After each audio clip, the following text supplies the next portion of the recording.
When this family built a contemporary home, they wanted to match its resourceful design with equally resourceful plants. Working with landscape architect Kurt Arnett, they achieved multi-level gardens on this hilly site. Plants, I think, are something that draw people out, and they create an emotional response. It makes them feel good. Since the property backs up to a private greenbelt, they also wanted to extend the Habitat's wildlife invitation to the garden. Their starting point was defining destinations and navigation. Well, we tried to create some usable terrace areas and use some lawn areas in small pieces that were usable spaces. We did that by using large stone blocks to create terraces. And we also adjusted the grade in the front yard to kind of accentuate the house, but also to give a little bit of privacy when you're down in the house from the street. Along the front curb, Kurt selected plants that withstand deflected heat, buffer the house from various vantage points, and attract wildlife.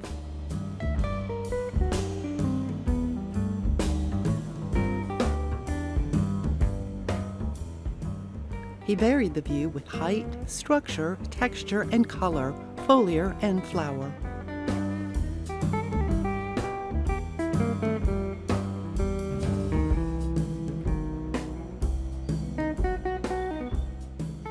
I think when you combine all those elements, you really add a little bit of drama to the landscape.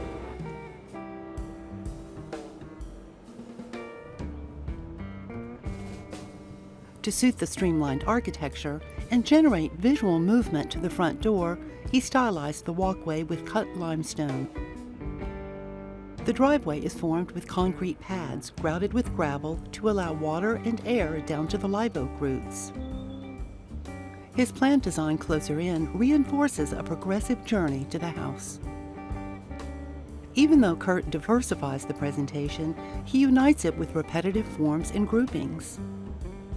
I think that's just an important design element, that repetition is one of the design elements that we try to use. He mulched with Texas black gravel. It's used to give a little more of a contemporary look, which this house has. A reflecting pool starts the journey to the backyard. Designed by Miro Rivera Architects, its long stride against a stone wall, punctuated with a stone sculpture, extends the architecture into the landscape.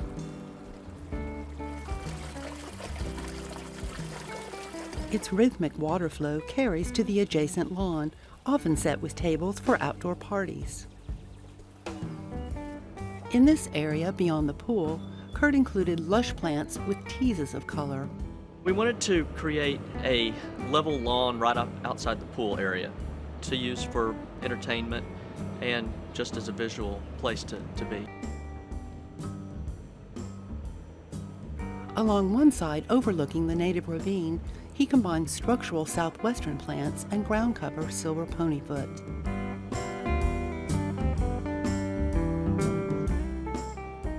One charm of the property is the overlook, but its harsh grading needed architectural retention to reduce erosion.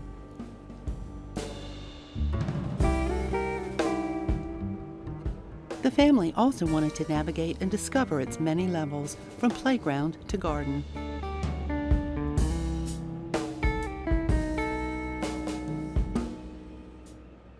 Mulched areas pocket young sweeps of understory texture and color. And we wanted to extend some of the architecture out into the landscape.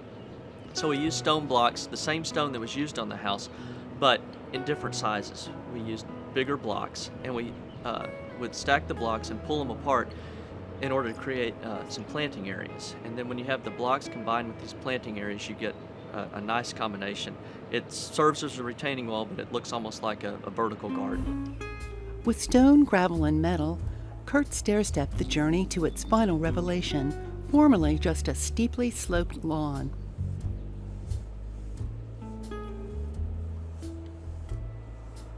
The stone terracing demands attention with vivid trailers and upright companions that define this new destination. I felt like if we had a strong hardscape design, that we could kind kind of go crazy in some of the beds and use a lot of different varieties, but still use masses of things with some punctuation in there, with some bold type plant textures.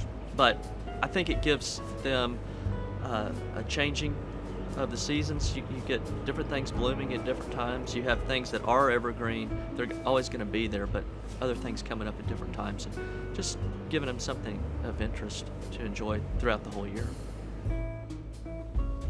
He designed a drip irrigation system that provides each new plant just the amount of water it needs. That way, the same bed can host both extremely xeric plants and ones that need a little more water in drought. On some plants, we're actually going to probably take the emitters off of them this year.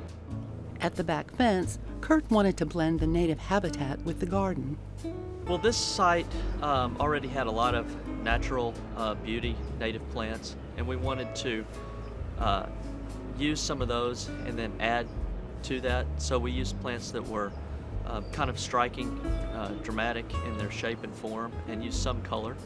And that was part of the design, and we're going to continue to get that, because we have plants that are planted along that fence that will eventually hide it, and you won't see a boundary between the neighbor's kind of greenbelt area and the end of this property. So it really goes from a more man-made planted area to a more natural area, which we're trying to do on the property itself too. And so it's just a great mix of variety that was already here that we tried to borrow from and then enhance a little bit.